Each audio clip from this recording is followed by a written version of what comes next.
ओम श्री गुरुभ्यो नमः। हरि ओम। शुक्लांबरधरं विष्णुं शशिवर्णं चतुर्भुजं प्रसन्नवदनं ध्यायेत् सर्वविघ्नोपशान्तये। गुरुर्ब्रह्मा गुरुर्विष्णुर्गुरुर्देवो महेश्वरः।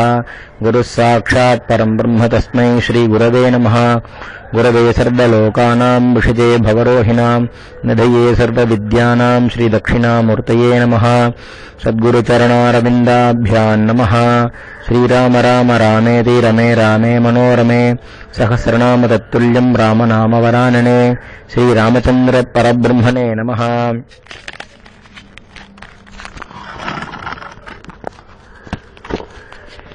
वाल्मीकि रामायणं युद्धकाण्डं सर्गं 115 விபீஷண பட்டாபிஷேகம். தேவர்கள், கந்தர்வர்கள், தானவர்கள் என்ற இவர்கள் எல்லோரும் ராவணனுடைய வதையை பார்த்து தங்கள் தங்கள் விமானங்களில் ஏறிக்கொண்டு ராமராவண யுத்த விஷயமான இனிய கதைகளை சொல்லிக் கொண்டே திரும்பி போனார்கள். ராவணனுடைய கொடிய வதையையும் ஸ்ரீராமருடைய பராக்கிரமத்தையும் வானரர்கள் செய்த அழகான யுத்தத்தையும் சுக்ரீவருடைய அமைச்சையும் சுமித்ரையின் குமாரராகிய லக்ஷ்மணர் அன்புடன் காட்டிய வல்லமையையும் பற்றி மகாபாகியசாலிகளான அந்த வானரர்கள் எல்லோரும் பேசிக்கொண்டே மகிழ்ச்சியோடு தாங்கள் வந்த வழியே திரும்பினார்கள். ஸ்ரீராமர் இந்திர பகவான் தமக்கு அனுப்பிய நெருப்புக்கொப்பான காந்தியை உடைய அந்த திவ்ய ரதத்தை திருப்பிக் கொண்டு போகச் சொல்லி மாதலிக்கு தக்க மரியாதை பண்ணினார். தேவேந்திர சாரதியாகிய மாதலியும் ஸ்ரீராமரும் விடை பெற்று தேவரதத்தில் ஏறி தேவலோகத்திற்கு சென்றான். அந்த தேவசாரதி ஆகாய மார்க்கமாக சென்ற பின்பு ஸ்ரீராகவர் வெகு சந்தோஷத்துடன் சுக்ரீவனை கட்டிக்கொண்டார். அப்போது லக்ஷ்மணர் நமது படை வீட்டுக்கு திரும்பலாம் என்று விண்ணப்பம் செய்ய வானர வீரர்கள் எல்லோரும் வணங்கி நிற்க ஸ்ரீராமர் சுக்ரீவனுடன் படை வீட்டில் வந்து சேர்ந்தார். அப்போது வெகு பலத்துடன் தமது அருகிலே விளங்கின சத்தியசுந்தரான லக்ஷ்மணரை நோக்கி ஸ்ரீராமர் பின்வருமாறு கட்டளையிடலானார். என் அன்பனே, நம்மிடம் அன்பும் அபிமானமும் வைத்து நமக்கு உபகாரம் செய்த இந்த விபீஷணரை இவ்விலங்கைக்கு பன்னவராக பட்டாபிஷேகம் செய்வாயாக. சௌமியனே, ராவணனுடைய தம்பியாகிய இவ்விபீஷணரை லங்கைக்கு அரசராக அபிஷேகம் பண்ணி பார்க்க வேண்டும் என்பது எனது முக்கியமான விருப்பம் என்றார். மகாத்மாவாகிய ஸ்ரீராமர் இவ்விதமாக லக்ஷ்மணரை பார்த்து சொன்னதும் அப்படியே ஆகட்டும் என்று சொல்லி மகிழ்ச்சியோடு பொற்குடத்தை எடுத்து வந்து வல்லமையுள்ள வானரர்கள் கையில் கொடுத்து மனோவேகமாக செல்பவர்களும் வெகு பலம் பொருந்தினவர்களுமான அவ்வீரர்களை சமுத்திர ஜலம் கொண்டு வருமாறு அவர் கட்டளையிட்டார். அவ்வானரோத்தமர்களும் அக்கட்டளைப்படி வெகு வேகமாக சென்று பல சமுத்திரங்களிலிருந்து ஜலத்தை குடங்களில் எடுத்து வந்தார்கள். அவைகளில் ஒரு குடத்தை எடுத்து விபீஷணரை உயர்ந்த ஆசனத்தில் இருத்தி அக்குடத்தின் தீர்த்தத்தால் லக்ஷ்மணர் அவ்வரக்கருக்கு அபிஷேகம் பண்ணினார்.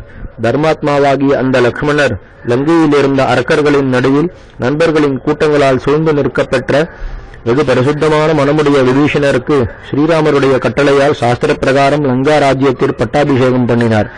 விபீஷணர் லங்கை மாநகருக்கு மன்னவராக பட்டாபிஷேகம் செய்யப்பெற்றதைக் கண்டு ராட்சச மந்திரிகளும் அவரிடம் அன்பு வைத்திருந்த அரக்கர்களும் களித்தார்கள்.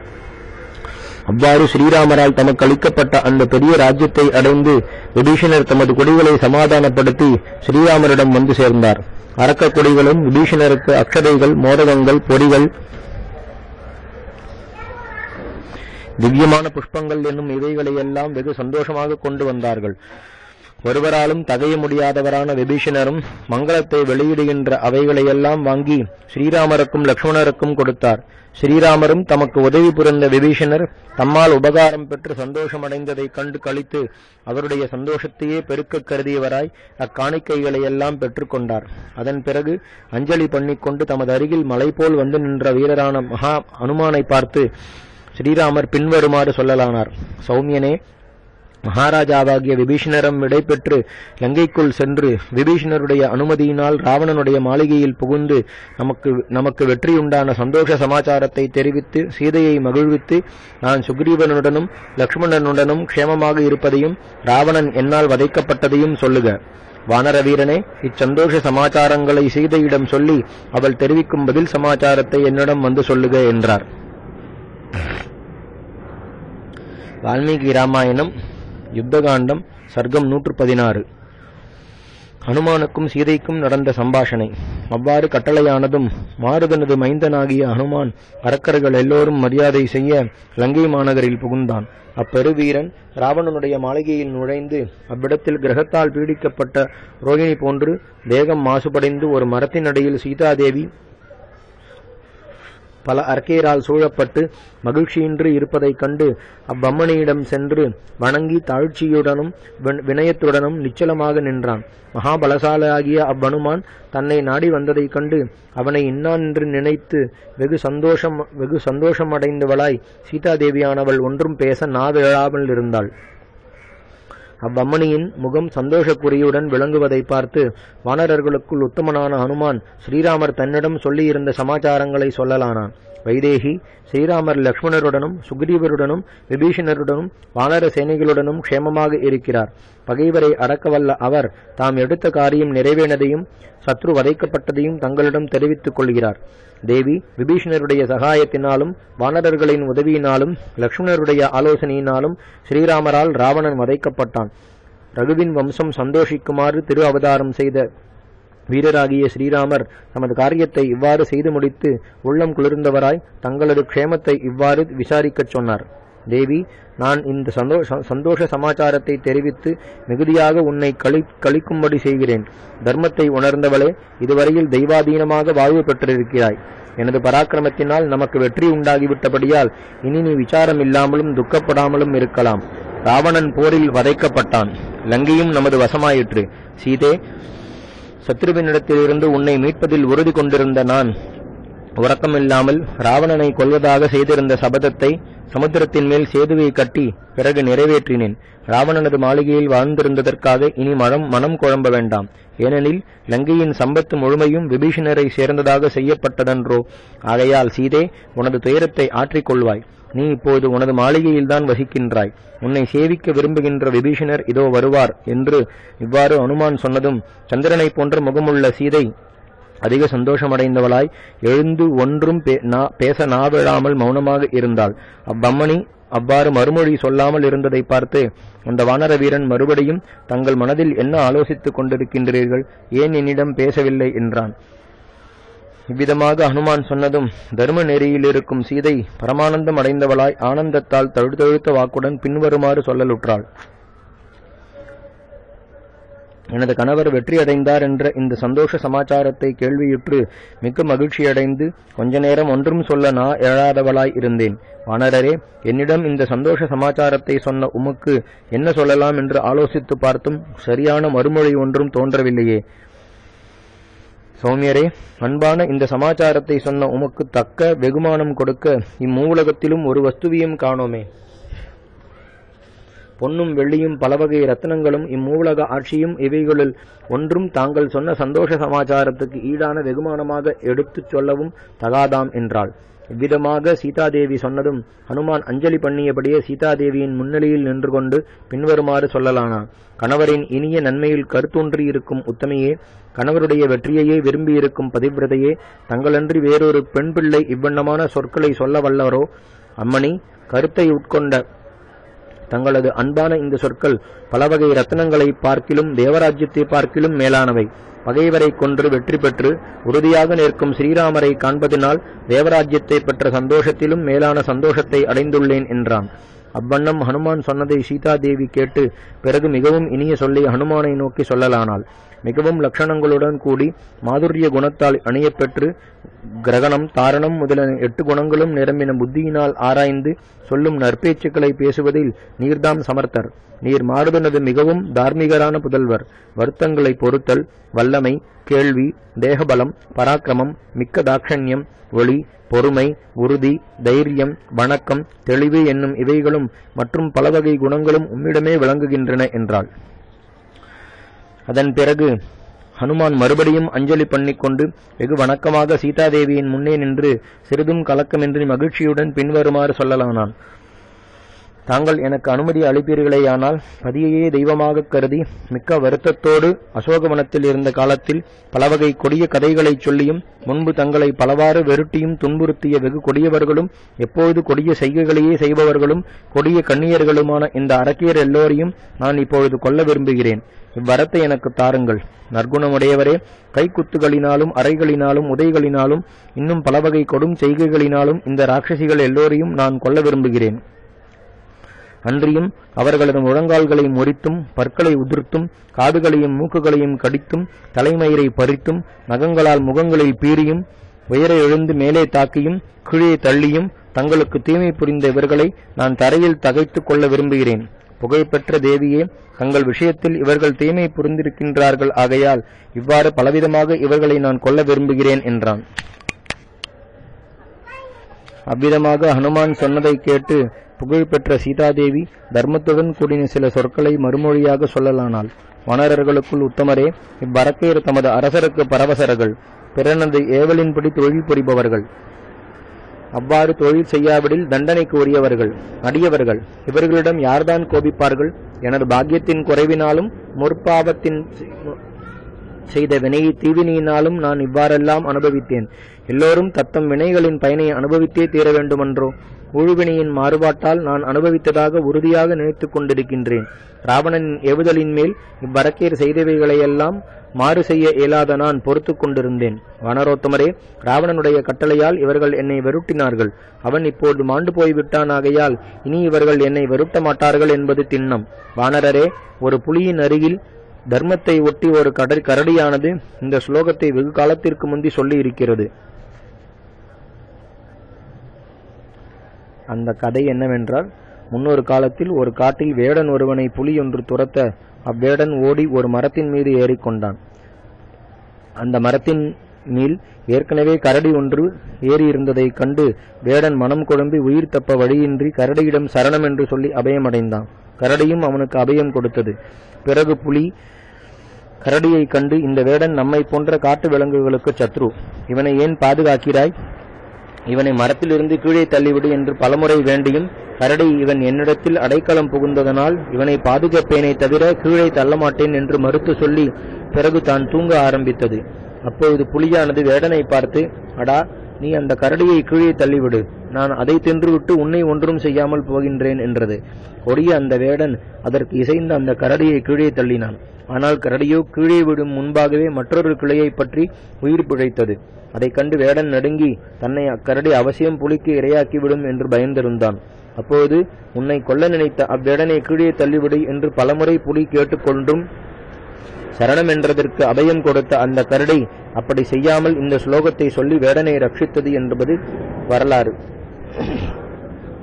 இந்த ஸ்லோகத்தை வெகு காலத்திற்கு முந்தி ஒரு கரடியானது புலிக்கு சொல்லியிருக்கிறது. நான் சொல்ல இதனை நீ ஆராய்வீராக. பிறருக்கு தீமை செய்கின்ற திறத்தில் அறிவுள்ளவன் மாறாக தீமையை செய்ய மாட்டான். தீமை செய்கின்றவர்க்கும் அபகாரத்தை செய்யாமையாகிய நல்லொழுக்கம் நன்னடக்கையை மேற்கொண்ட சத்புருஷர்களால் பாதுகாக்கப்பட வேண்டியது. வானரரே, பாபிஷ்டர்களானாலும் புண்ணியவான்களானாலும் வதைக்கு உரியவர்களிடத்திலும் பெரியோர் கருணையே காட்ட வேண்டும். பிழை செய்யாதவன் ஒருத்தனும் இல்லை என்றோ? உலகத்தையே ஹிம்சித்தலையே விளையாட்டாக உடையவர்களாக வேண்டும் உருவம் கொள்ள அரக்கர்கள் தீத்தொழிலை புரிகிறார்கள் என்றாலும் அவர்களுக்கு கெடுதி செய்யக்கூடாது என்றாள். அவ்வாறு சீதை சொன்னதும் பேசுவதில் வெகு சமர்த்தனான ஹனுமான் புகழ்பெற்ற ராமபத்னியாகிய சீதையை நோக்கி பின்வருமாறு சொல்லலானான். தாங்கள் ஸ்ரீராமருக்கு ஏற்ற புகழ்பெற்ற மனைவி ஆவீர். தேவி, எனக்கு சொல்ல வேண்டிய சமாச்சாரத்தை சொல்லி அனுப்புங்கள். நான் ஸ்ரீராமரிடம் போய் வருகிறேன் என்றான். இப்படி ஹனுமான் சொல்லவே சீதாதேவி, வானரோத்தமரே, எனது கணவரை நான் பார்க்க விரும்புகிறேன் என்றாள். அப்பிராட்டி அவ்வண்ணம் சொன்னதை கேட்டு பெரும் புகழ்பெற்ற ஹனுமான் அவளை சந்தோஷப்படுத்த பின்வருமாறு மறுமொழி சொல்லலானான். இந்திரானை தேவேந்திரனை பார்ப்பது போல் சத்துருக்களை வதைத்தவர்களாய் பூர்ணச்சந்திரனுக்கொப்பான முகமுள்ள ஸ்ரீராமரை விசுவாசமுள்ள நண்பர்களுடனும் லக்ஷ்மணனுடனும் தாங்கள் சடுதியில் பார்ப்பீர்கள் என்றான். அவ்வாறு சீதாதேவியினிடம் சொல்லிவிட்டு லக்ஷ்மி போல் விளங்கின அப்பிராட்டியினிடம் விடை பெற்று வெகு வேகமாக ஹனுமான் ஸ்ரீராமரிடம் திரும்பி வந்தான். வால்மீகி ராமாயணம் யுத்தகாண்டம் சர்க்கம் 117. சீதாதேவியை ஸ்ரீராமரிடம் விபீஷணர் அழைத்து வருதல். அதன் பிறகு சொல்ல வேண்டிய வகையை உணர்ந்த ஹனுமான் வெகு புத்திமானாய் வில்வீரர்களுக்குள் உத்தமனான ஸ்ரீராமரை அடைந்து அக்காலத்திற்கு தக்கபடி பின்வருமாறு பேசலானான். யாவர் பொருட்டு இவ்வளவு காரியங்கள் செய்தோமோ வெற்றியும் நமக்கு கைகூடிற்றோ அந்த தேவியாகிய சீதையை தாங்கள் இப்பொழுது பார்க்க வேண்டும். இதுவரையில் துக்கத்தால் ஏங்கி கண்ணும் கண்ணீருமாக தவித்த அவ்வுத்தமி தங்களுடைய ஜெயத்தை கேட்டு வெகு சந்தோஷமடைந்திருக்கிறாள். முன்னமே அவ்வம்மணிக்கு என்னிடம் உண்டாயிருக்கும் விசுவாசத்தினால் அந்த உத்தமி என்னிடம் தாம் செய்து எத்தனைத்த காரியத்தை நிறைவேற்றின எனது கணவரை பார்க்க விரும்புகிறேன் என்றான். தர்மங்களை சரியாக ஆராய்ந்தறிந்த ஸ்ரீராமர் ஹனுமான் அவ்வாறு சொன்னதை கேட்டதும் கண்களில் நீர் ததும்ப திடீரென்று சிறு நாழிகைக்குள்ளேயே மனதிற்குள்ளேயே சிந்தித்து பிறகு உஷ்ணமாக பெருமுச்செறிந்து பூமியை பார்த்து கொண்டு தமக்கருகிலே மேகம் போல் விளங்கிக் கொண்டு நிற்கின்ற விபீஷணரை நோக்கி பின்வருமாறு சொல்லலானார். தலைக்கு ஸ்நானம் செய்வித்தும் திவ்யமான கலவை சாந்தை பூசியும் திவ்யமான ஆபரணங்களை அணிந்தும் விதேக வம்சத்தவளான சீதையை இவ்விடம் வெகு சீக்கிரமாக வருமாறு செய்க, விளம்பம் வேண்டாம் என்றார். இவ்வண்ணம் ஸ்ரீராமர் சொன்னதும் விபீஷணர் விரைவாக அந்த புறத்திற்குள் புகுந்து தம்மை சேர்ந்த மடந்தையரை கொண்டு சீதா பிராட்டியாரே தங்களுக்கு மங்களம் உண்டாகுக, நற்கலவை பூசி உயர்ந்த ஆபரணங்கள் அணிந்து தங்கள் பல்லக்கில் ஏறுக, ராமபிரான் தங்களை பார்க்க விரும்புகின்றார் என்று சீதாதேவிக்கு தெரியப்படுத்தினார். அவ்விதமாக விபீஷணர் சொன்னதும் சீதாதேவி அவரை பார்த்து, அரக்க மன்னவரே, நான் ஸ்நானம் செய்யாமலே இக்கோலத்துடனேயே எனது கணவரை பார்க்க விரும்புகிறேன் என்றாள். அவ்வுத்தமி அவ்வாறு சொன்னதை கேட்டு விபீஷணர் எல்லோருக்கும் மன்னவராகிய தங்கள் கணவர் எவ்வாறு சொன்னாரோ அப்படியே செய்வது உத்தமம் என்றார். விபீஷணர் அவ்விதமாக சொன்னதை கேட்டதும் கணவரையே தெய்வமாக கொண்டவளும் கணவனிடம் நிறந்த அன்பை செலுத்தின பதிவிரதையுமாகிய சீதாதேவி அப்படியே என்று ஒத்துக்கொண்டாள். அதன் பிறகு ஸ்நானம் செய்து மடந்தையரால் அலங்கரிக்கப்பெற்று விலையுயர்ந்த ஆபரணங்களை அணிந்து விலையுயர்ந்த பட்டாடைகளை உடுத்திருந்த சீதாதேவியை உயர்ந்த பட்டாடையால் மூடப்பட்டு விளங்குவதோடு பல்லக்கில் ஏற்றி பல அரக்கியர்கள் பாதுகாத்து வர அதை ஸ்ரீராமரிடம் விபீஷணர் கொண்டு வரச் செய்தார். அவ்விபீஷணர் மகாத்மாவாகிய ஸ்ரீராமரை நெருங்கி தமது வரவை அறிந்ததும் ஆலோசனையில் இருந்த ஸ்ரீராமரிடம் வணங்கி சீதாதேவியை அழைத்து வந்த சங்கதியை வெகு சந்தோஷமாக தெரிவித்தார். அரக்கன் வீட்டில் வெகு காலம் வசித்து வந்த சீதாதேவி வந்ததும் ஸ்ரீராமரது மனதிலே சந்தோஷமும் எளிமையும் கோபமும் ஆக இம்மூன்றும் ஒருங்கே உதித்தன. பிறகு அருகில் இருக்கும் விபீஷணரை பார்த்து தமது மனதிற்குள் சிறிது நேரம் ஆலோசித்து அக்காரணத்தினால் மயங்கி நின்ற விபீஷணரை நோக்கி, அரக்க மன்னவரே, சாந்த குணமுடையபவரே, எப்பொழுதும் என் வெற்றியையே கருதி நிற்கின்றவரே, சீதாதேவி சடுதியில் என் முன்பாக வரட்டும் என்றார். விபீஷணர் தம்மை நோக்கி ஸ்ரீராமர் அவ்வாறு கட்டளையிட்ட உடனேயே அவ்விடத்திலிருந்த ஜனங்களை எல்லோரும் விளக்க முயன்றார். கஞ்சுகங்களும் தலைப்பாகைகளும் அணிந்து கொண்டு கையில் பிரம்பு பிடித்து நின்ற புருஷர்கள் அவ்விடமிருந்த ஜனங்களை எல்லாம் விளக்கிக் கொண்டு 4 பக்கங்களிலும் சஞ்சரித்தார்கள்.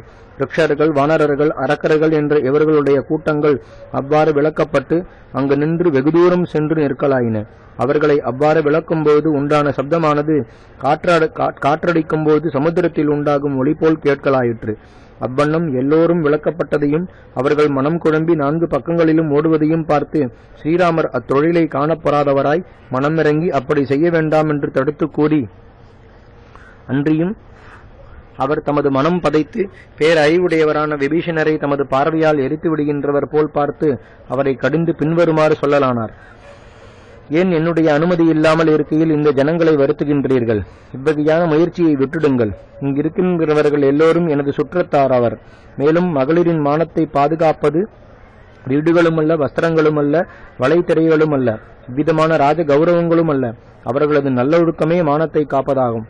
சங்கடம் உண்டாகும் பொழுதும் ஆபத்து காலத்திலும் போர்க்களத்திலும் சுயம்பர சமயத்திலும் யாகசாலையிலும் கல்யாணத்திலும் பலரும் காணுமாறு வெளிவருதலால் மகளிருக்கு யாதொரு குற்றமும் உண்டாகாது. இந்த சீதையோ யுத்த பூமியை அடைந்திருக்கிறாள். பெரும் கஷ்டத்தில் இப்பொழுது இருக்கிறாள். இவளை பலரும் காண்பதினால் குற்றமொன்றும் உண்டாகாது. மேலும் நான் அருகில் இருக்கையில் இதை பற்றி சிறிதும் ஆலோசிக்க வேண்டியதே இல்லை. ஆகையால் விபீஷணரே, சடுதியில் அவளை இவ்விடம் அழைத்து வாருங்கள். என்னை எனது நண்பர்கள் 4 பக்கங்களிலும் சூழ்ந்திருக்க சீதாதேவி காணட்டும் என்று கூறினார். ஸ்ரீராமர் அவ்வாறு சொல்லவே விபீஷணர் சிறிது ஆலோசனை கொண்டவராய் வெகு வணக்கத்துடன் சீதாதேவியை ஸ்ரீராமர் முன்பாக கொண்டு வந்து சேர்த்தார். பிறகு லக்ஷ்மணர், சுக்ரீவன், ஹனுமான் முதலியவர்களும் ஸ்ரீராமருடைய வாக்கியத்தை கேட்டு மிகவும் மனம் குழம்பினார்கள். மனைவி இனி வேண்டியதில்லை என்ற எண்ணம் கொண்டமையை தெரிவிக்கின்ற ராமரது கொடிய இங்கிதங்களினால் அந்த ஸ்ரீராமரை சீதையினிடம் அன்பற்றவராக ஊகித்தார்கள். வெட்கத்தால் தேகத்தினுள் பதுங்கியவளாய் சீதாதேவி விபீஷணரை தொடர்ந்து நடந்து கணவர் அருகில் வந்து சேர்ந்தாள். அக்கூட்டத்தில் ஸ்ரீராமரை அடைந்ததும் சீதாதேவி, பெரியோர் மகரே என்று சொல்லி நாணத்தினால் ஆடையை கொண்டு தன் முகத்தை மறைத்த வண்ணம் அழலானாள். அன்றியும் மலர்ந்த முகமுள்ள அவ்வுத்தமி தனது கணவரையே தமக்கு தெய்வமாக கொண்டவளாகையால் வியப்போடும் சந்தோஷத்தோடும் நட்போடும் தனது கணவருடைய இனிய முகத்தை பார்க்கலானாள். உதயமாகியிருக்கும் பூர்ணச்சந்திரன் மாசற்று விளங்குவது போல் விளங்கிய முகமமைந்த அவ்வுத்தமி தான் வெகுநாளாக காணாத தன் கணவருடைய பூர்ணச்சந்திரன் போன்ற முகத்தை வெகுநேரம் உற்று பார்த்தபடியே தான் பட்ட அவ்வளவு கஷ்டங்களையும் மறந்துவிட்டாள். வால்மீகி ராமாயணம் யுத்தகாண்டம் சர்க்கம் 118. ஸ்ரீராமர் சீதையை கடிந்து பேசுதல். வெகு வணக்கத்தோடு தமது பக்கத்தில் இருந்த சீதையை நன்றாக பார்த்து ஸ்ரீராமர் உள்ளத்திலிருந்து எழுந்தோங்கிய சினத்தால் பின்வருமாறு சொல்லத் தொடங்கினார். மங்களகரமானவளே, போரில் எனது சத்ருவை வென்று உன்னை மீட்டேன். எனது வல்லமையால் செய்ய வேண்டிய காரியத்தை செய்து முடித்தேன். கோபத்தின் முடிவை நான் அடைந்தேன். பகைவன் என்னை வலிய வந்து ஹிம்சித்ததையும் நான் சாந்தப்படுத்தினேன். எனக்கு நேரிட்ட அவமானத்தையும் என் சத்ருவையும் நான் ஏக காலத்தில் போக்கிவிட்டேன். இன்று என் வல்லமையை எல்லாரும் அறிந்தார்கள். இன்றுதான் என் முயற்சியும் பயன்பெற்றது. நான் மேற்கொண்டிருந்த சபதத்தை முடித்துவிட்டபடியால் இன்று முதல் தான் நான் என் இஷ்டப்படி நடக்கலாம். உன்னை தனியாக பிரித்து சபலச்சித்தனான ராவணன் தூக்கிப் போகும்படி நேர்ந்த தெய்வ குற்றமானது மனிதனாகிய என்னால் ஒருவாறு அகற்றப்பட்டது. தனக்கு நேரிடும் அவமானத்தை எவனொருவன் தனது வல்லமையால் விலக்கிக் கொள்ளாமல் இருக்கின்றானோ, வல்லமையற்ற அவ்வற்பனுக்கு எந்த புருஷார்த்தம்தான் கைகூடும்? சமுத்திரத்தை தாண்டியதும் இந்த இலங்கையை அழித்ததுமான ஹனுமான் செய்த சிறந்த காரியங்கள் இன்றுதான் பயனுள்ளதாயின. சுக்ரீவன் தன் சேனையுடன் போரில் காட்டிய பராக்கிரமமும் எனக்கு சொல்லிய நல்ல ஆலோசனையும் இன்றுதான் பயன் பெற்றனவாயின. நற்குணமற்ற தமது தமையனாகிய ராவணனை தாமாகவே வெறுத்துவிட்டு என்னிடம் வந்து சேர்ந்து என்னிடம் அன்பை காட்டிய விபீஷணர் பட்ட சிரமம் இன்றுதான் பயன் பெற்றது என்றார். ராமர் இவ்விதமாக தன்னை சேர்த்துக் கொள்ளுகின்ற எண்ணமின்றி சொல்ல சீதாதேவி மான் போல் மலர விழித்து கண்ணீரை பெருக்கலானாள். அவளை பார்க்க பார்க்க நன்றாக நெய்யூற்றப்பட்ட அக்னி கொழுந்து விட்டெறிவது போல் ஸ்ரீராமருக்கு கோபம் அதிகமாக பொங்குவதாயிற்று. அப்போது ஸ்ரீராமர் தமது புருவங்கள் நெற்றியின் மீது முறிந்து ஏற குறுக்காக பார்த்து அரக்கர்களுக்கும் வானரர்களுக்கும் நடுவிலே சீதையை கடிந்து பின்வருமாறு சொல்லலானார். சீதே, ஒரு மனிதன் சத்ருவினிடமிருந்து தனக்கு நேரிட்ட அவமானத்தை அகற்றுவதற்கு என்னென்ன செய்ய வேண்டுமோ அவ்வளவு முயற்சிகளும் என்னால் செய்யப்பட்டன. தவத்தினால் ஆத்மஸ்வரூபத்தை உணர்ந்த அகஸ்திய மாமுனிவர் இல்வலன் வாழ்ந்ததினால் செல்வதற்கு அரியதாயிருந்த தென் திசையை அவனை ஒழித்து எவ்வாறு வென்றாரோ அவ்வாறே நான் சத்ருவின் கைப்பட்டிருந்த உன்னை எனது சினம் காரணமாக பகைவனை வென்று மீட்டேன். மங்களகரமாக இருப்பவளே, எனது நண்பர்களுடைய பலத்தால் நான் இப்போரில் நேர்ந்த பரிசிரமத்தை கடந்து உனக்காக அல்ல என்பதை நீ தெளிவாயாக. நல்லொழுக்கத்தை பாதுகாத்துக் கொள்ளவும் 4 பக்கங்களிலிருந்து உண்டான கொடுஞ்சொற்களை மாற்றவும் வேர்குலத்திற்கு அபகீர்த்தியை விளையாமல் இருக்கவும் கருதியே நான் இவ்வளவு சிரமப்பட்டு வெற்றி பெற்றேன். சத்ருவின் மனையில் வசித்ததனால் நல்லொழுக்கமுடைமையில் சந்தேகப்படுமாறு உள்ள நீ என் கண்ணெதிரில் நிற்பதானது கண்ணோய் வந்தவனது கண்ணுக்கு தீபம் எவ்வளவு நோவை உண்டாக்குமோ அவ்வளவு வருத்தத்தை உண்டாக்குகிறது. இது திண்ணம். ஆகையால் சீதே, இதோ 10 திசைகளும் இருக்கின்றன.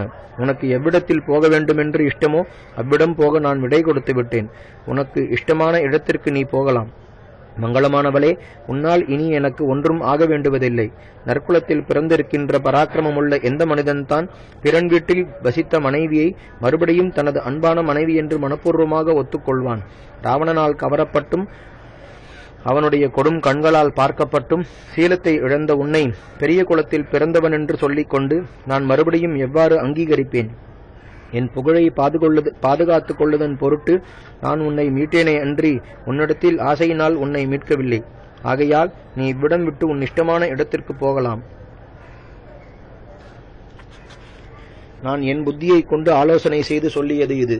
அனாதியாகிய நீ இனி லக்ஷ்மணன், பரதன், வானராஜராகிய சுக்ரீவர், அரக்கவேந்தராகிய விபீஷணர் என்னும் இவர்களுள் எவருடைய வீட்டிலாவது சுகமாக வசிக்கலாம்.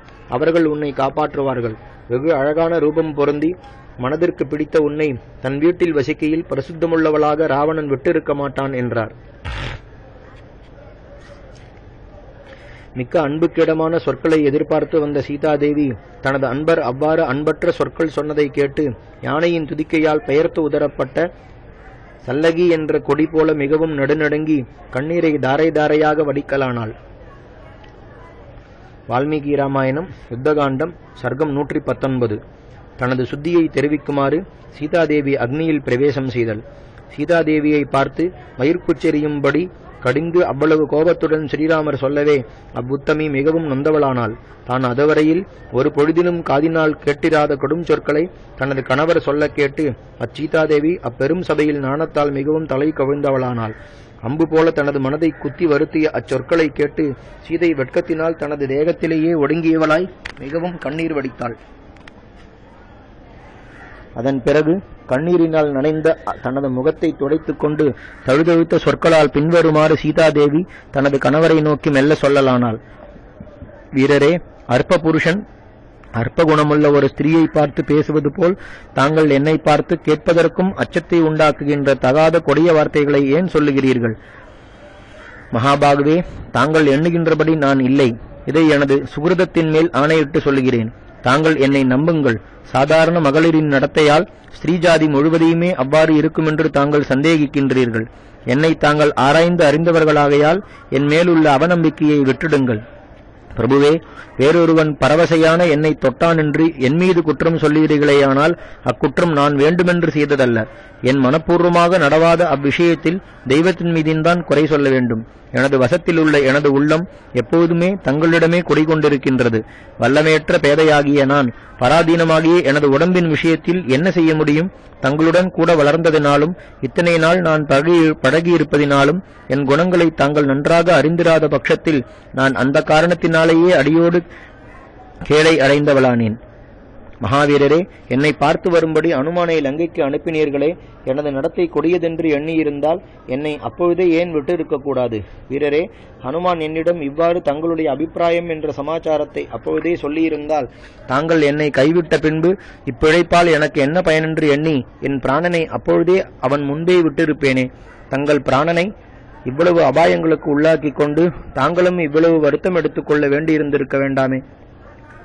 தங்களது நண்பர்களின் பயனற்ற பரிசிரமமும் நேர்ந்திருக்காது. புருஷ சிங்கமே, கோபத்தினால் கவரப்பட்டு தாங்கள் அற்ப மனிதன் போல எனது பெண் தன்மையை கருதினீர்களே என்று எனது சீலத்தை பற்றி கொஞ்சமேனும் ஆலோசிக்கவில்லையே. நல்லொழுக்கம் உணர்ந்தவரே, ஜனக மகாராஜரை ஒரு விஜயமாக கொண்டு பூமி தேவியினிடம் தோன்றிய என் பிறப்பையும் எனது மிக்க நடத்தைகளையும் தாங்கள் மதிக்கவில்லையே. சிறு பருவத்திலேயே பாலராயிருந்த தாங்கள் என்னை பாணிகிரகணம் செய்து கொண்டீர்கள். அது முதல் எனது விசுவாசமும் என் நடத்தையும் தங்களுக்கு நன்றாக தெரிந்திருக்க வேண்டும். இவைகள் எல்லாவற்றையும் மறந்தீர்களே என்று வருத்தத்தோடு சொல்லி அழுது கொண்டே கண்களில் நீர் ததும்ப சீதாதேவி தனக்கு முன்பாக வெகு பரிதாபமான நிலையில் சிந்தை கொண்டிருந்த லக்ஷ்மணரை பார்த்து சொல்லலானாள். லக்ஷ்மணரே, எனக்காக சிதையொன்று அடுக்கி அதில் நெருப்பு மூட்டுங்கள். எனக்கு இப்பொழுது உண்டாயிருக்கின்ற வருத்தத்திற்கு இதுதான் ஏற்ற மருந்து. பொய்யான அபவாதத்தால் வருத்தமடைந்த நான் இனி பிழைத்திருக்க போறேன். பாதிபிரத்தியம் முதலிய குணங்கள் இருந்தும் சபையில் மனம் தெளியாத கணவனால் கைவிடப்பட்ட யான் எனக்கு தக்க கதியை அடையுமாறு அக்னி பிரவேசம் செய்கிறேன் என்றாள். சீதை அவ்வாறு சொன்னதும் வெகு பராக்கிரமசாலியாகிய லக்ஷ்மணர் மிக்க பரிதாபமான தோற்றத்துடன் ஸ்ரீராமரது முகத்தை பார்த்தார். வீரியவானான லக்ஷ்மணர் ஸ்ரீராமருடைய முகக்குறியால் அவரது கருத்தை உணர்ந்து அவரது இஷ்டப்படியே சிதையை அடுக்கினார். சீதாதேவி தமது தலையை வணங்கிக் கொண்டு குளிர்ந்திருந்த ஸ்ரீராமரை மெதுவாக வலம் வந்து கொழுந்துவிட்டு எரிகின்ற அந்த அக்னியை கிட்டி தெய்வங்களுக்கும் அந்தணர்களுக்கும் நமஸ்காரம் பண்ணி அஞ்சலியுடன் அவ்வக்னியின் சமீபத்திலே நின்று கொண்டு பின்வருமாறு சொல்லலுற்றாள். எனது உள்ளம் என்றென்றைக்கும் ஸ்ரீராமரை விட்டு வழுவாமல் இருந்தது என்பது உண்மையானால் இவ்வுலகத்திற்கே சாட்சியாக இருக்கும் அக்னி பகவான் என்னை பாதுகாக்கட்டும். ஸ்ரீராமர் நன்னடத்தை உடைய என்னை துஷ்ட என்று நினைப்பதினால் இவ்வுலகத்திற்கு சாட்சியாக விளங்கும் அக்னி பகவான் என்னை ரட்சிக்கட்டும். செய்கையினாலும் மனதினாலும் வாக்கினாலும் நான் எல்லா தர்மங்களையும் அறிந்த ஸ்ரீராகவரை விட்டு விலகாதவள் என்பது உண்மையானால் இந்த அக்னி பகவான் என்னை காப்பாற்றட்டும். சூரியன், வாயு பகவான், திக்குகள், சந்திரன், பகல், சந்திகள், இரவு, பூமி இவைகளும் மற்றுமுள்ளனவும் என்னை நன்னடத்தை உள்ளவள் என்று அறிந்திருக்குமானால் என்னை இவ்வக்னி பகவான் ரட்சிக்கட்டும் என்று இவ்வாறு சபதம் செய்து அந்த அக்னியை வலம் செய்து கொஞ்சமேனும் மனக்குழப்பம் இல்லாமல் அதனுள் குதித்தாள். அவ்வண்ணம் சீதாதேவி குதித்த பொழுது சிறுவர்களும் பெரியவர்களும் நிரம்பின அந்த பெரும் சபை நடுநடுங்கிற்று. 10 மாற்று தங்கத்தின் நிறமுள்ள அவ்வுத்தமி 10 மாற்று தங்கங்கள் அணிந்தவளாய் எல்லார் கண்களுக்கும் முன்பாக கொழுந்து விட்டெறியும் தீயிலே குதித்தாள். மூவுலகங்களிலும் உள்ள எல்லா ஜனங்களும் தீயிலே புண்ணியமான ஆக்யாகுதி விழுவது போல் மகா பாக்யவதியாகிய சீதாதேவி குதித்ததை தங்களது கண்களால் பார்த்தார்கள். யாகத்தில் மந்திரத்தினால் சம்ஸ்காரமடைந்து இடைவிடாது விழும் நெய்யின் தாரை போல அவ்வுத்தமி தீயில் புகுகையில் பெண்டுகள் பயத்தினால் கதறினார்கள். சாபத்தால் ஆகாயத்திலிருந்து நரகத்தில் விழும் தேவதை போல சீதை எரியும் நெருப்பிலே விழுந்ததை இம்மூலகத்தார்களான தேவ கந்தர்வ தானவர்கள் பார்த்தார்கள். அவ்வுத்தமி தீயில் குதித்தபோது அரக்கர் கூட்டங்களிலிருந்தும் வானர கூட்டங்களிலிருந்தும் ஹா ஹா என்று பெரும் சத்தம் யாவரும் வியப்படையுமாறு உண்டாயிற்று. வால்மீகி ராமாயணம் யுத்தகாண்டம் சர்க்கம் 120. ஸ்ரீராமரை தேவர்கள் துதித்தல். தர்மாத்மாவாகிய ஸ்ரீராமர் அவ்வண்ணம் அரக்கர்களும் வானரர்களும் கதறிக்கொண்டு சொன்னதை கேட்டு மனக்குழப்பம் அடைந்தவராய் தமது கண்களில் நீர் ததும்ப கொஞ்ச நேரம் தமக்குள்ளேயே ஏன் இவ்வளவு கொடிய செயலை நாம் செய்தோம் என்று ஆலோசிக்கலானார். அப்போது குபேரனும் கொடியவர்களை தண்டிக்கும் யமதர்மராஜனும் 1000 கண்கள் படைத்த மகேந்திரனும் சத்துருக்களை நாசம் பண்ணும் வருணனும் ரிஷபத்வஜம் பிடித்த முக்கண்ணராகிய சீமானாகிய மகாதேவரும் உலகங்கள் எல்லாவற்றையும் படைத்தவரும் பிரம்மஜானம் அடைந்தவர்களுக்குள் உத்தமமான பிரம்மதேவரும் சூரியனுக்கொப்பான விமானங்களில் ஏறிக்கொண்டு லங்கை மாநகரத்திற்கு வந்து ஸ்ரீராமரை சேர்ந்தார்கள். ஆபரணங்கள் அணிந்த தமது நீண்ட கைகளை மேலே தூக்கிக் கொண்டு தேவசிரேஷ்டர்கள் தமக்கு முன்பாக அஞ்சலியுடன் நின்ற ஸ்ரீராமரை பார்த்து பின்வருமாறு சொல்லலானார்கள். இவ்வுலகங்கள் அவ்வளவையும் உண்டாக்கினவரே, ஞானிகளுக்குள் உத்தமரே, தேவதேவராகிய தாங்கள் சீதை அக்னியில் குதிக்கையில் உபேட்சை செய்யலாமா? தாங்கள் தேவகணங்களுக்குள் உத்தமர் என்பதை அறியாதவர் போல் ஏன் இருக்கின்றீர்கள்? தாங்கள் இவ்வுலகம் படைக்கும் முன்னமே இருப்பவர். வசுக்களுக்குள் பிரஜைகளுக்கு தலைவராகிய ருததாமாவென்னும் வசுவாவீர். தாங்கள் இம்முலகையும் முதலில் படைத்தவர். தமக்குத்தாமே பிரபுவாவீர். ருத்திரர்களுக்குள் தாங்கள் 8வது ருத்திரர். சாத்தியர்களுக்குள் தாங்கள் 5வது சாத்தியர். அஸ்வினி தேவர்கள் தங்களுக்கு காதுகள், சந்திர சூரியர்களே கண்கள். இவ்வுலகங்கள் படைப்பதற்கு முன்னும் இவ்வுலகங்கள் அழிந்த பின்னும் காணப்படுகின்றவர் தாங்களே. பகைவர்களை தவிக்கச் செய்பவரே, இவ்வாறு உற்பத்தி நாசங்களற்றிருக்கும் தாங்கள் ஒன்றும் தெரியாத ஒரு மனிதன் போல் சீதாதேவியை இவ்வண்ணம் அவமதிக்கலாமா என்றார்கள். லோகபாலர்களான அவர்கள் எல்லோரும் அவ்விதமாக சொன்னதும் இவ்வுலகங்களுக்கெல்லாம் தலைவரும் தர்மத்தை ஆராய்ந்து அறிபவர்களுக்குள் உத்தமருமான ஸ்ரீராமர் அத்தேவதைகளை நோக்கி பின்வருமாறு சொல்லலானார். என்னை நான் தசரத மகாராஜருடைய குமாரனான ராமன் என்னும் மனிதனிடே கருதியிருக்கின்றேன். ஆகையால் எனது சொரூபம் என்ன? யாருடன் சம்பந்தமுடையேன்? எதற்காக பிறந்தவன்? இவைகளை பற்றி விவரமாக தாங்கள் சொல்ல வேண்டும் என்றார். காகுத்ஸ்தர் அவ்விதமாக சொன்னதை பிரம்மஞானிகளுக்குள் உத்தமரான பிரம்மதேவர் கேட்டு பின்வருமாறு சொல்லலானார். ராமரே, உண்மையான பராக்கிரமம் பெற்றவரே, நான் உண்மை கூறுகின்றேன், சற்று கேளுங்கள். தாங்கள்தான் லட்சுமியை உடையவரும் சக்கரத்தை படைக்கலமாக உடையவரும் எங்கும் பறந்துரைகின்றவருமான நாராயண கடவுள். தாங்கள்தாம் ஒற்றை கொம்புடனே தோன்றிய ஆதிவராகமூர்த்தி. தாங்கள்தாம் இறப்பு எதிர்காலங்களில் உண்டாகும் பகைவரை வெல்பவர்கள். எது அழிவற்றதென்று சொல்லப்படுகின்றதோ அதுவே தாங்கள். எல்லாவற்றிலும் வளர்ந்திருப்பதும் எல்லாவற்றையும் வளர்ப்பதுமான ஸ்வரூபமுடையவர். 6 வித விகாரங்களின்றி விளங்கும் வஸ்துவே தாங்கள். முதலிலும் இடையிலும் கடையிலும் விளங்கும் வஸ்துவே தாங்கள். ராகவரே, தாங்கள்தாம் எல்லா உலகங்களுக்கும் நன்மையை விளைவிக்க கருவியானவர். எல்லோருக்கும் தலைவர். 4 புருஷார்த்தங்களையும் அளிக்கவல்ல 4 திருக்கைகளை உடையவர். சார்ங்கம் என்ற வில்லை கைப்பற்றினவர். 5 புலன்களையும் அடக்கி ஆள்பவர். வெகு கொடையுள்ளவர். சேதன அச்சேதனங்களிலும் மேம்பட்டவர். ஒருவராலும் வெல்லப்படாதவர். சந்தகம் என்ற கட்காயுதத்தை கைப்பிடித்தவர். எங்கும் எங்கும் வியாபித்திருக்கின்றவர், லோகத்திற்கு சுகத்தை கொடுப்பவர், பெரு வல்லமை அமைந்தவர், தேவசேனையை போரிட நடத்தி போகுபவர், குடிகள் எல்லோரையும் பாதுகாப்பவர், புத்தி, சத்துவம், பொறுமை, அடக்கம் என்ற இவைகளை நடத்துபவர், இவ்வுலகத்தை சிருஷ்டிப்பதும் இவ்வுலகத்தை அழிப்பதும் தாங்களே. தாங்கள் தேவேந்திரனுக்கு சகோதரர், மதுவென்ற அசுரனை அழித்தவர், இந்திரனுடைய கர்மத்தை அனுஷ்டிப்பவர், எல்லா பாக்கியங்களையும் பெற்றவர், நாபியில் விளங்கும் தாமரை மலரில் என்னையே உண்டாக்கியவர், போரில் சத்துருக்களை நாசம் பண்ணுபவர், தேவலோகத்து மகர்ஷிகள் தங்களை ரட்சகரான அடைக்கலமாகச் சொல்லுகிறார்கள். தாங்கள்தாம் 100 சாகைகளாகிய கொம்புகளையும் அநேக விதிரூபமான நாவையும் படைத்து கர்மங்களை ஆலோசிக்கின்ற வேதரூபமான மகாவிருஷபம் தாமாகவே தோன்றி இம்மூலகங்களையும் முதலில் படைத்தீர்கள். உலகம் உண்டாவதற்கு முன்பாகவே தோன்றி சித்தர்கள், சாத்தியர்கள் என்று இவர்களுக்கெல்லாம் அடைக்கலமாக இருக்கின்றீர்கள். யஜ்யமும் தாங்கள், அந்த யஜ்யத்தின் வஷட்கார மந்திரமும் தாங்கள், ஓம்கார மந்திரமும் தாங்கள், பெரிய தவசிகளால் வணங்கப்பட்டவர்களும் தாங்கள். தங்களுக்கு உற்பத்தி என்பதும் நாசம் என்பதும் கிடையாது. தாங்கள் இன்னபடி உள்ளவர் என்பதை எவர்கள்தாம் கண்டறித்திருக்கின்றார்கள்? எல்லா பிராணிகளிடத்திலும், விசேஷமாக அந்தணர்களிடத்திலும், பசுக்களிடத்திலும், ஆகாயத்திலும், எல்லா திக்குகளிலும், மலைகளிலும், காடுகளிலும் தாங்கள் விளங்குகிறீர்கள். 1000 கால்கள், 1000 கண்கள், 1000 முகங்களுள்ள விராட் புருஷராக இருந்து எல்லா பிராணிகளையும் மலைகளுடன் விளங்கும் இவ்வுலகத்தையும் பாதுகாப்பவர் தாங்களே. இவ்வுலகம் பிரளய காலத்தில் அழிவை அடையும் போது ஜலத்தின் மேல் ஆதிசேஷனுடைய உடலில் படுத்துக்கொண்டு தேவர்கள், கந்தர்வர்கள், தானவர்கள் இவர்களுடன் கூடின இம்மூலகங்களையும் குக்ஷியில் வகிப்பவர் தாங்களே. ராமரே, நான் பரபிரம்மமாகிய தங்களுடைய ஹிருதயம், சரஸ்வதி தேவி தங்களுடைய நாக்கு, மற்ற தேவதைகள் தேகத்தில் உண்டான ரோமங்கள். பிரபுவே, தாங்கள் ஒரு தடவை கண்ணிமைப்பது ஓர் இரவு, ஒரு தடவை கண் விழிப்பது ஒரு பகல். வேதங்கள் என்பன தங்களது மூச்சுக்கள். பலபடி சொல்லி என்ன பயன்? தங்களன்றி ஒரு பொருளுமே உலகத்தில் இல்லை. எல்லா உலகமும் தங்களுடைய சரீரம். இப்பூமியின் கடினத்தன்மை தங்களுடைய உறுதி. அக்னி என்பது தங்களுடைய கோபம். தங்களுடைய செய்வத்சம் போல் விளங்கும் சந்திரன் தான் தங்களுடைய அருள். முற்காலத்தில் இம்முலகங்களையும் மூவடிகளால் தாங்கள் அளந்தீர்கள். அப்போது பலி என்னும் அசுரனை சிறையிலிட்டு மகேந்திரனை தாங்கள் மன்னவராக்கினீர்கள். சீதாதேவி என்பவள் லட்சுமி ஆவாள்.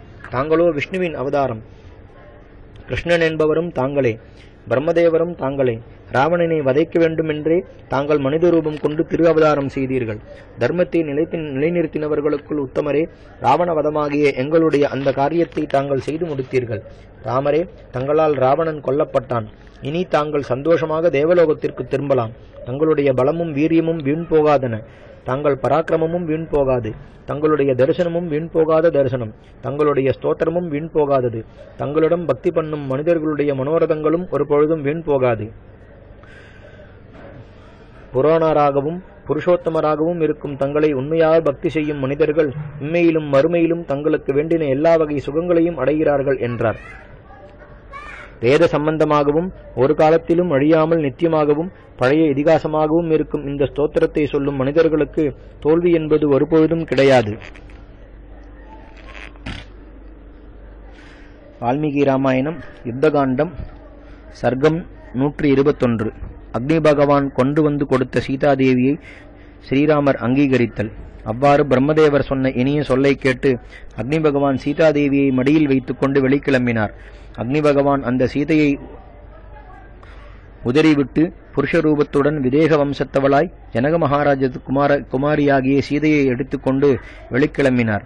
இளம் சூரியன் போன்ற நிறமுள்ளவளும், பத்தரை மாற்று தங்கத்தால் செய்த ஆபரணங்களை அணிந்தவளும், செந்நிற வாடை அணிந்தவளும், நெறிந்த கருங்கழலுடன் விளங்குபவளும், மலர்களும் அணிகளும் உருக்குலையாதிருக்க பெற்றவளும், தீக்குதித்த சமயத்தில் தான் இருந்த உருவத்துடன் அப்படியே சோபிக்கின்றவளும், சிறுமியும் உத்தமியுமான சீதாதேவியை அக்னி பகவான் மடியில் வைத்துக் கொண்டு வெளியில் வந்து ஸ்ரீராமரிடம் கொடுத்தார். பிறகு இவ்வுலகத்திற்கு சாட்சியான அக்கடவுள் பின்வருமாறு சொல்லலானார். ராமரே, இவள்தான் சீதாதேவி. இவளிடம் ஒரு வகை பாவமும் இல்லை. நல்வழியில் தவறாது ஒழுகுபவரே, இவ்வுத்தமி வாக்கினாலாவது, மனதினாலாவது, சங்கல்பத்தினாலாவது, பார்வையினாலாவது தங்களையன்றி வேறொருவனை கருதியவள் அல்லல். தங்களை விட்டு பிரிந்து ஒருவரும் மற்ற காட்டில் தனிமையாக வெகு பரிதாபமான நிலையில் இருக்கையில் இவ்வுத்தமி தனது பலத்தினால் செருக்கடைந்திருந்த ராவணனால் கவரப்பட்டாள். தங்களிடமே மனதை வைத்தவளும் தங்களையே கதியாக நம்பினவளுமான இவள் ராவணனுடைய அந்தப்புறத்தில் தகைந்து காக்கப்பட்டு கொடியவரும் குரூபமுள்ளோருமான ராட்சதிகளின் கூட்டங்களால் பாதுகாக்கப்பட்டாள். அரக்கமன்னவன் பலவிதமாக ஆசை காட்டவும் பல வகையாக அச்சமுறுத்தவும் எப்பவும் தங்களையே தியானம் பண்ணி கொண்டிருந்த இவ்வுத்தமி அந்த அரக்கனை ஒரு பொருட்டாக கருதவில்லை. பரிசுத்தமான மனமுள்ளவரும் பாபமற்றவளுமான இந்த சீதாதேவியை ராகவரே ஒத்துக்கொள்ளுங்கள், என் சொல்லுக்கு குறுக்கு சொல்ல வேண்டாம், இவ்வுத்தமையை ஒப்புக்கொள்ளும்படி நான் கட்டளையிடுகிறேன் என்றார். அதை கேட்டு பேசுபவர்களில் சிறந்தவராய் தர்மாத்மாவாகிய ஸ்ரீராமர் சந்தோஷமடைந்து தமது கண்களில் ஆனந்த பாஷ்பம் ததும்ப கொஞ்ச நேரம் ஆலோசித்து பார்த்தார். வெகு காந்தியுடன் வல்லமையுடனும் விளங்கின ஸ்ரீராமர் அதன் பிறகு அவ்வாறு கூறின அவ்வக்னி பகவானை நோக்கி பின்வருமாறு சொல்லலானார். சீதையினிடம் பாவமில்லை என்பது இம்மூவலங்களிலும் திண்ணம். ஆனாலும் அவள் ராவணனுடைய அந்தப்புறத்தில் வெகுநாள் வசித்திருந்தாள். நான் சீதையை இவ்விதமாக பரிசோதிக்காமல் ஒத்துக்கொள்வேனேயானால் அப்போது பெரியவர்கள் எல்லோரும் தசரத குமாரனான ராமன் காமபரவசனான மூடன் போலும் என்று என்னை பற்றி பழித்துச் சொல்வார்கள். ஜனகருடைய குமாரியாகிய சீதை என்னையென்று வேறொருவனை தனது மனத்தாலும் கருதாதவள் என்றும் என்னிடம் மிக்க அன்புள்ளவள் என்றும் என்னுடைய உள்ளத்தை தொடர்ந்து நடப்பவள் என்றும் எனக்கு நன்றாகவே தெரியும். ஆனால் உண்மையை உறுதியாக கொண்ட நான் இம்முலகங்களும் நண்பும் பொருட்டு சீதை அக்னி பிரவேசம் செய்யும் போதும் உபேட்சித்திருந்தேன். சமுத்திரத்தினால் எவ்வண்ணம் கரையை கடக்க முடியாதோ அதுபோலவே தனது பதிவிரதா தர்மத்தினால் பாதுகாக்கப்பட்ட நெடுங்கண்ணலான இவ்வுத்தமையை ராவணனாலும் ஒருவிதமாகவும் வலம் மீறி பலாத்கரிக்க முடியாது. கொழுந்து விட்டெறியும் தீயை எப்படி ஒருவனால் கையால் அவிக்க முடியாதோ அதுபோலவே தனது பதிவிரதா தர்மத்தால் விளங்குகின்ற இந்த சீதையை அந்த துஷ்டனால் தனது மனதினால் கூட பலாத்கரிக்க முடியாது. இவள் ராவணனுடைய ஐஸ்வர்யத்துக்கு உரியவள் அல்லல். ஏனெனில் சூரியனை விட்டு காந்தி எவ்வாறு விலக முடியாதோ அதுபோலவே சீதையும் என்னை விட்டு வேறுபட மாட்டாள் என்றோ. ஜனக மகாராஜாவின் புதல்வியாகிய சீதை இம்மூலக மடந்தையர்மார்களுக்குள்ளும் உத்தமி. தனக்கு கிடைத்த புகழை ஒருவன் எவ்வண்ணம் நீங்க மாட்டானோ அவ்வண்ணமே இவளை விட்டு நீங்குதலும் தகாததொன்றாம். நண்பர்களும் உலகத்தில் கௌரவம் பெற்றவர்களுமான நீங்கள் எல்லோரும் எனது நன்மையை நாடி இவ்வண்ணம் சொல்லும்போது நான் அதை தட்டுதலும் தகாததொன்றாம் என்று இவ்வாறு தமக்கு அறிவுக்கு ஏற்ற வண்ணம் சொல்லி பலவகை சுகங்களை அனுபவிக்க தகுந்தவரான ஸ்ரீராமர் தமது பலத்துக்காகவும் தாம் செய்யும் நற்காரியங்களுக்காகவும் வலிமை படைத்தவர்களால் சூழப்பட்டு அவர்களால் புகழப்பட்டு தனது மனைவியை அங்கீகரித்தவராய் மிக்க சுகத்தை அனுபவிக்கலானார்.